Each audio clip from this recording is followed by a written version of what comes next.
السلام عليكم ورحمة الله وبركاته دبا قرت الصلاة شنكسن فيديو حارة إنه كفيريو موديل عصب أو أي سو صارين أنثروبيك أو باورفول أو معلمان تجابين أي سو صباحي أو رنتي عجيب شقدو قونايو أي رأينا كالو موديل عصب حلا فابل 5 أول هو waxaa jiray model ay isticmaalayeen oo ay soo saareen I think April meelaas ahayd model lahaay mythos modelkan model oo aad khatar u ah way dhaheen oo ku fiican dhanka cyberka ama security waxyaalahaas oo kale marka waxay soo saareen project oo la dhahay Glasswing oo ay siiyeen shirkadaha waaweyn because waxay dhaheen modelkan hataa soo saarno waxaa dhacaysa in uu aad u soo saarayo issues ama securitiska ama duduleelada softwareada waaweyn ay leeyihiin sida shirkadaha Apple Google maadaama ay software waaweyn oo open source ran gareeyaan ama softwareada ay leeyihiin naftirkooda computerada oo even kuwa aan open source ahayn shirkadda Apple oo kale operating systemkeeda shirkadaha waaweyn oo kale Google systemyada ay sameeyaan waxaa jiro qayb oo dadka cyber security oo kale ka shaqeeyo ay sameeyaan cilado ay soo saaraan ciladahaas lacag ay ku qaataan jiro marka hadii modelka la soo saaro waxa laga yaabaa leeyahay in ham cusub ama dhaawacyo xoog loo geysto shirkadahaas Anthropic waxay dhahdeen marka waxa idin siinaa modelka soo testi gareeya wixii cilado oo softwareadiina ka jiro iyagu iska duugduuga intaan modelkan banaanka keenin marka win xoogan ay ahayd naftirkooda Anthropic in barnaamijkan ay soo saaraan waxay dhaheen marka waxaan rabnaa dadka inay isticmaalaan public ina oo release gareeno public marka loo release gareenayo macquul ma aha in mythos sidiisa u soo daayaan sababtoo ah waxay ka cabsanayeen in security ahaan loo isticmaalo oo dhibaatooyin far badan loo geysto waxay marka soo saareen modelkan oo Fable 5 la dhahayo modelkan marka again waa mythos laakiin waxa ku xiran galleries ku xiran which means su'aalaha ay weydiinayso marwalba jackina lagu sameeynaa su'aalo oo harmful ma yihiin ama su'aalo lagu sii fasaxi karo waxaa dhacaysa mararka qaar xataa in haddii su'aalaha ay weydiiso uu ka shaqeeyo inay yihiin su'aal xoogaar oo adiga meel kale u wadid wuxuu sameynaa inuu ku wareejiyo cloud OS 8 4.8 ku wareejina marka dhowr mar oo xataa ii wareejiyay oo aan isticmaalay hadaa cloud haystid waxaa isticmaali kartaa sidoo kalena Soomaaliya waa loo furaa hadda ma sha Allah waa iska diiwaan gali kartaa hadii aad awoodo ama u baahan tahay inaad isticmaasho ani asaan aad u isticmaalaa ChatGPT inoo isticmaalaa laakiin ninkana aad u isticmaalaa oo number 1 ah marka userka ku isticmaalaysaa waxay leeyihiin marka cloud oo mythos waaye laakiin waxaa helaysiin aso security laga hormariyay macnaha hore kama helays jawaab walba ama su'aal walba weydiisid ama shaqo walba u dirtid wuxuu marinaa hubsiimo marinaa checking oo marsiina markii hadii oo okay uu arko kadib waa lagu fasaxaa laakiin to be honest modelkan wow amazing waa tijaabo ku sameynay shalay ilaa maanta ciladiis waxa waaye ilaa 22 June bas ayuu available ahaana ay dhaheen Fablekan ilaa 22 June haday noo saamaxdo ay dhaheen capacity waa si furena waqti badan ay gaarsiinayna laakiin hatta jawaab ahaan waxay dhaheen 22 June isticmaal 22 June kadib maxaa dhacayo 22 June kadib hadii aad u baahatid inaad isticmaashid waxa ka isticmaalaysaa API based hadii la dhahana maxaa dhacayo hal mar aan fiiri pricing-ka pricing-ka meeshan saa u jeedid $10 waay per million input token-ka output-kan waxa waay $50 waay million input-ka waxa waay su'aalaha qoraalada aad qoraysid let's say halkii token waxa loo xisaabay 4 xaraf oo kala waa 1 million marka aad jeediso oo token ahaan loo xisaabo token sida loo qiimeeyo hadaa fiirino waxa jiro software OpenAI ee isticmaasho OpenAI tokenizer something like that Allah yes kana fiirinayna OpenAI tokenizer kana token-ka kan waa marka su'aalaha hadda kulli model GPT-5 kwa kana let's say that hi how are you doing okay and so dhaweey hata how are you doing hada u fiirisid waa 5 token waa marka tokenadu wax walba qortid saana loo xisaabinaa markay million gaarto input-ka marka waxa waaye adiga su'aalaha aad qoraysid waa sababtoo meesha hadda hi waa hal input waa space-ka naftirkiisa waa token waa la xisaabinaa space-ka naftirkiisa token la xisaabinaa space-kan iyo how isku xiran waa hal token kale space-kan iyo r waa token kale space-kan u waa token kale space-kan iyo doing kan waa token kale which means 5 token oo kala duwan ay noqonaysaa token-ka marka kana laga wadaa million marka gaarto $10 lagu dalacaa waa kuwa adig input-ka waxa waaye kuwa adiga aad su-aalaha weydiinaysa markaa qoraysid waa su-aalaha weydiinaysa tusaalaha ama projectkan ii sameey ama ciladan ii xali su-aasha adiga aad weydiinaysa input ah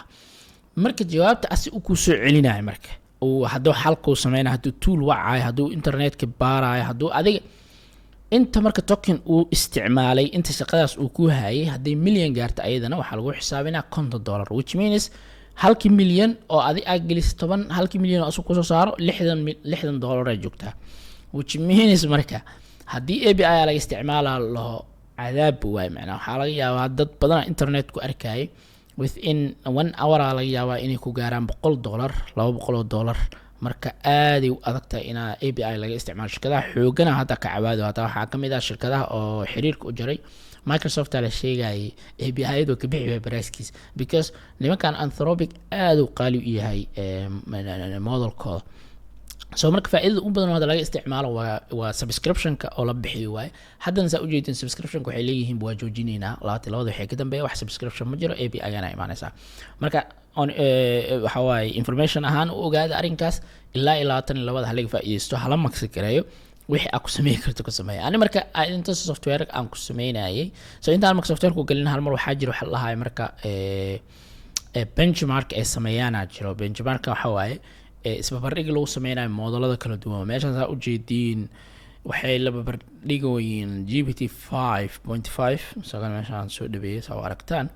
so GPT 5.5 iyo Gemini 3.1 Pro loo dhexaysiina meelaha marka ugu badan lagu tartamayo saddex meelaha ugu badan inkastoo dhamaantood lagu tartamayo laakiin meelaha ugu muhiimsan waxa waaye agentic coding-ka computer use-ka naftigiisa hadda aad u soo fiicnaado waa idin tusinaa software-ka aad sameynaya computer use-ka aad u muhiim ah because software-ka waxaa la rabaa asi inuu istasgareeyo internet in wax kaaga doono baaritaanada markuu sameynayo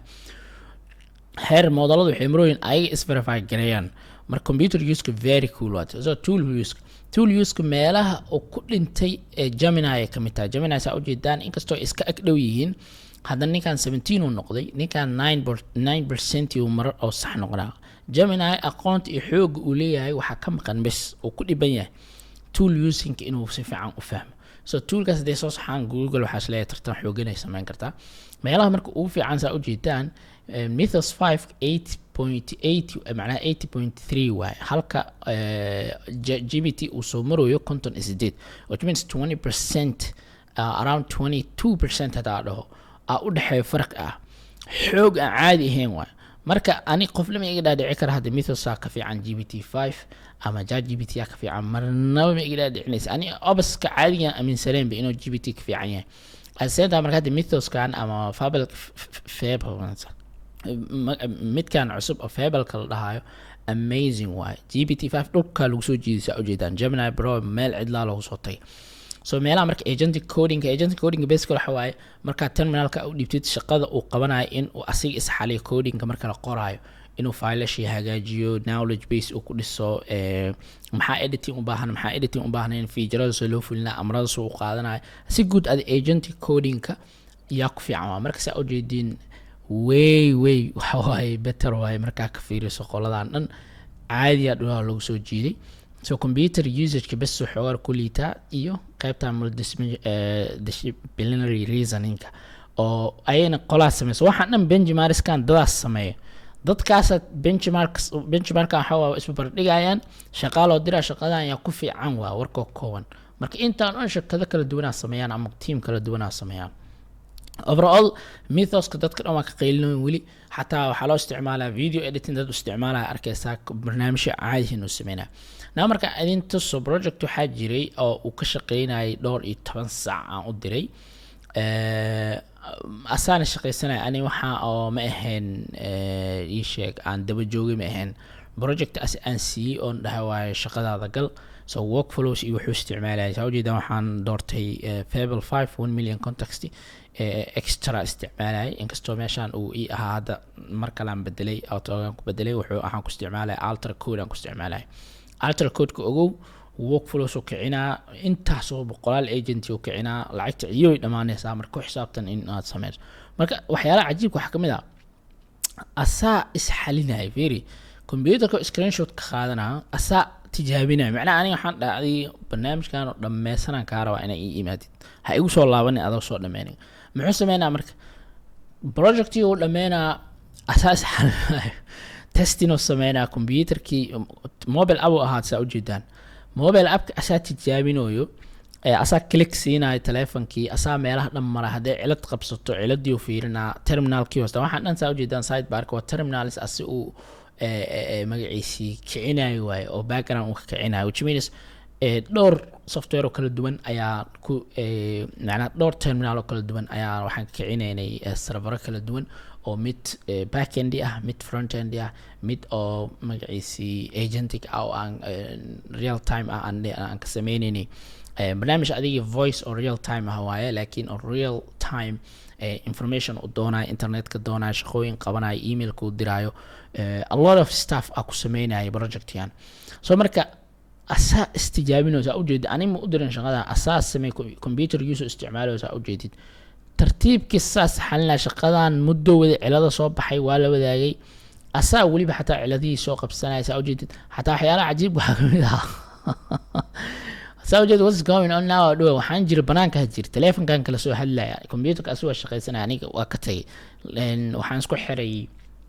project iyo waxaan isku xiray iyo telefonkeyga remote control isticmaalaya waa soo weydiinaya waxyaalaha cajiib waxa kamid ah xataa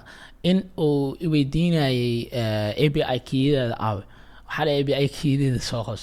asaa Anthropic aaday Anthropic markuu tagay emailladii soo qaatay API keydada soo qaatay wax walba soo qaatay wuxuu leeyahay approve ma hayay adiga isxalayaan dhahay computerka inuu galo macnaha full authority inkastoo halis ay tahay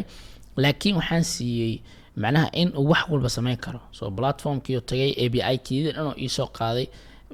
dad enview ku save gareeyay macnaha asaa waxaan dhahay aniga ha ii soo laabanay shaqadan soo qabso marka taas riskigeeda leedahay adigii adhoodii wuxuu ka hadlay adig jeebkaaga waaye aan marka waa ogolaaday ha qaataan dhahay riskigaas so amazing waa marka fabelkan ninkii chance u haysto ha tijaabiyo